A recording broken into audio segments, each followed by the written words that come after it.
Esse aqui é o segundo episódio da série que eu comecei a contar sobre o Juninho, meu Uno 94. É uma sequência de vídeo para mostrar de verdade quanto custa manter um carro velho, se vale ou se não vale a pena e como isso se conecta com a ideia de viver uma vida simples, sem cair na pressão de viver de status ou de ter que ter alguma coisa para impressionar os outros. No vídeo de hoje eu vou te contar como é que foi que eu comprei o Ninho, quanto que eu paguei nele, o que me levou a ter essa decisão, o custo das primeiras manutenções, né, porque ele estava 10 anos parado, e depois a segunda etapa de preparação, quando eu descobri que ia usar ele para fazer uma viagem de São Paulo até a Bahia, levando toda minha mudança dentro do carro. Eu comecei a fazer essas contas para saber se tá valendo a pena ainda ter esse carrinho velho ou se o barato tá saindo caro. E daí eu resolvi fazer esses vídeos para vocês saberem também. Claro que eu vou te mostrar também essa calculadora que eu fiz de quanto que devia ser o máximo, o preço máximo a pagar num carro, baseado em quanto você ganha e o quanto já juntou. Pra quem não sabe,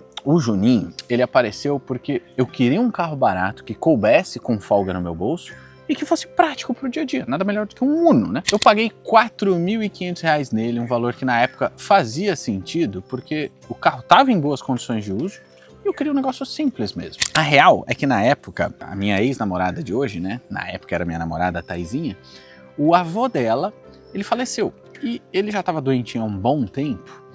E a galera ficou com dó de vender o carro dele para ele não se sentir mal, né? Então o carro ficou 10 anos parado. Quando ele veio, infelizmente, a falecer, ninguém da família quis o carrinho. Eu falei, putz, eu já tinha vendido minha SUV há algum tempo, tava querendo um carrinho para coisas básicas, né? Ir pra praia, porque eu tava na fase inicial de aprender a surfar. Coisas desse tipo mesmo e queria que fosse um carro bem barato, sem pagar IPVA nem nada. E aí eu acabei comprando por R$4.500 porque ninguém da família quis. Meu sogro da época, gente fina pra caramba, ele levou o Ninho pra uma revisão rápida em São José dos Campos, que a minha ex-namorada é de Jacareí, uma cidade vizinha. E o cara fez coisas básicas, falou que o carro tava bom, cobrou 350 pila. Eu nem vi a manutenção sendo feita, foi meu ex-sogro que levou lá.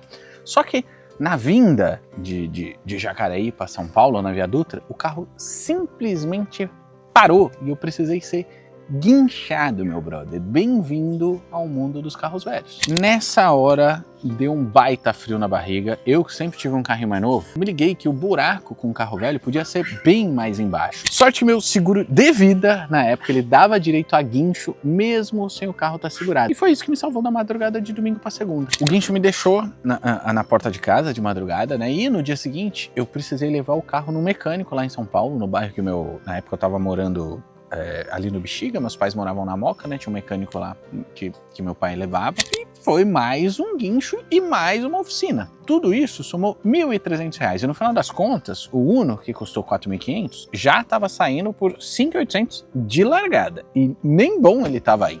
E é isso, né? Eu já sabia que carro velho não tem muito jeito. Cedo ou tarde você vai ter que gastar com manutenção. E aí que entrou em cena o Abner, meu mecânico de confiança em São Paulo, meu grande amigo, já era meu amigo antes de virar meu mecânico, que me ajudou em todas as etapas dessa história. Resumindo, os mecânicos hoje em dia, eu comecei a perceber que eles não têm mais paciência para carburador, porque o Ninho 94 é carburado. Então, hoje em dia, os mecânicos estão tudo mexendo com injeção eletrônica, né? E aí eles não têm muita paciência. Pega o serviço, mas não fica bom. Eu acho que, além de não ter paciência, eles já nem sabem mexer tanto assim. E aí que o Ninho só tava me largando na mão, né? Eu usava pra uma coisa ou outra dentro da cidade, nem tava com coragem de ir com ele pra praia, porque eu sabia que ele tava parando. E aí eu tava rolando o feed do Instagram um dia, o Abner postou uma foto do Uno que ele tem muito parecido, eu mandei a foto do meu e ele falou, e aí, mano, como é que tá esse Uno? Eu falei, mano, tá uma merda, cara, não funciona, vou vender. Ele falou, não, velho, eu virei mecânico de carro velho, deixa comigo. Então eu larguei na mão dele pra ele resolver minha vida sem pressa, porque carro velho parado precisa de paciência, né? 10 anos estraga muita coisa e você precisa ir identificando os probleminhas que tá. Na primeira leva de concerto com o Abinão, antes mesmo de eu sonhar em me mudar pra Bahia, a ideia era deixar o carro em ordem para rodar tranquilo em São Paulo e para poder surfar de vez em quando, que nem eu falei. Então a gente fez uma revisão geral, trocou mais algumas peças e eu acabei gastando mais uma boa grana. E foi o primeiro choque de realidade, né? Não existe carro barato sem gastar em manutenção. Lógico, quando eu tô falando de carro usado, principalmente velho como o meu tá. Dá uma olhada nas manutenções que eu fiz nessa leva. Só nessa fase deu 1.400. Parece pouco, mas assim, para um carro de 4.500 é quase um terço do valor do carro. E somando com o que eu já tinha gastado antes, já tinha dado mais de 2,5 pau. E o Ninho, com o preço que eu paguei nele na compra, já tava somando mais de 7.200. Velho, eu comecei a pensar, velho, será que eu tô fazendo um bom negócio ou tô jogando dinheiro fora, né? Aliás, se você chegou aqui agora e ainda não me conhece, eu sou o Cezita, esse aqui é o Econoweek, um canal que fala de dinheiro, vida simples, liberdade financeira, de como tem que ser, né? Leve, direto, sem enrolação. Eu já tive um carro novo, já tive um SUV, e hoje eu escolhi viver de uma maneira mais simples, e é isso que eu compartilho aqui com você. Sempre com as minhas histórias de verdade, e com números reais pra você fazer as contas. Se inscreve aqui embaixo, porque todo dia eu posto um vídeo novo. E aqui entra um ponto importante, muita gente só olha para o preço de aquisição, mas esquece que o carro é uma despesa mensal, então o carro precisa caber no seu orçamento, não só para comprar, mas para manter também. Para te ajudar nisso, a gente fez a calculadora do carro. Olha como ela funciona e é de graça. Olha a calculadora na prática aqui, ó. Vamos supor que você tem 25 mil reais de investimentos financeiros, pode ser aí CDB, tesouro direto, ações, fundos imobiliários, cripto, não interessa, inclusive o fundo de garantia que muita gente esquece que também faz parte do patrimônio. Aí, vamos supor que você tem uma casa de 250 mil, que é o preço que ela valeria hoje se você vendesse ela, e ainda tem, sei lá, 24 parcelas restantes de 800 reais. Ele já vai fazer a conta de um menos o outro, tá? Mas você nem precisa se preocupar porque é automático, porque ele já calcula qual que é o tamanho do seu patrimônio e conforme você vai preenchendo, ele vai falando qual que é o máximo que você devia pagar num carro. Vamos supor que você já tem uma outra moto de 15 mil e ela está quitada. E se você tiver outros bens, você preenche aqui. Ele já fez as contas que seu patrimônio líquido total, ou seja, já descontando o saldo do financiamento ainda a pagar, é de 270 mil. Então o valor máximo recomendado para você pagar num carro é de um carro de até 54 mil. A calculadora tá prontinha aí para você usar e é de graça. E eu não tirei essa calculadora da minha cabeça não, viu? Tem uma regra difundida aí no mundo das finanças é que o máximo que você devia pagar num carro é 10% do seu patrimônio líquido. Só que o Brasil é um país de coisas caríssimas, inclusive os carros caros pra caramba, e salários muito baixos. Então eu fiz a minha própria regra e subi isso aqui mais para 20%, porque é para adequar a realidade brasileira. E lógico, né? Cada caso é um caso. Às vezes você precisa de um carro porque você mora numa região rural que não passa ônibus, como é o caso aqui, você sei lá, tem alguém que precisa ir num hospital sempre e não pode correr o risco de não ter uma carona numa emergência. Então, você entendeu o que eu quero dizer, né? Talvez você não esteja adequado, o carro que você precisa comprar não se adeque nessa regra da calculadora dos 20%, mas isso aqui é um parâmetro de bom senso. Eu vou deixar o link para você baixar essa calculadora de graça aqui na descrição.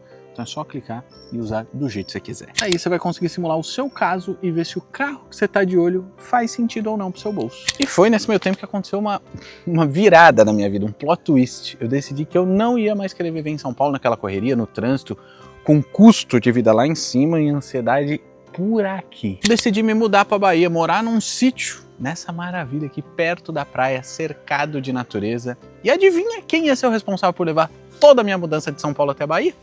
O Juninho. O Ninho ia ter que encarar a estrada carregado com bicicleta, prancha, panela, televisão, toda a minha mudança que eu tinha. Era a operação Juninho Desbravador de Asfalto. E foi aí que entrou a segunda etapa de manutenção. Eu pedi pro Abner, meu mecânico lá de São Paulo, preparar o carro para essa viagem longa que eu ia fazer. Então a gente fez revisão no sistema de arrefecimento, troca de fluido de freio, revisão geral dos freios dianteiros, traseiro, botei borracha nova para evitar entrar água, infiltração, e também trocamos 4 pneus que já estavam vencidos, eram ainda cara, trocentos anos atrás, estavam com borracha ainda, mas já não estavam segurando nada quando pegava uma pocinha d'água, então estavam vencidos, tive que trocar também. E aí eu aproveitei para melhorar uns negócios que não eram tão fundamentais, mas aproveitando que eu estava em São Paulo, que isso costuma ser mais fácil de fazer, né? Dá uma melhoradinha no conforto, que sai mais barato fazer lá do que fora de São Paulo. Mandei arrumar a tapeçaria interna que estava meio podre no teto, botei uma manta anti-ruído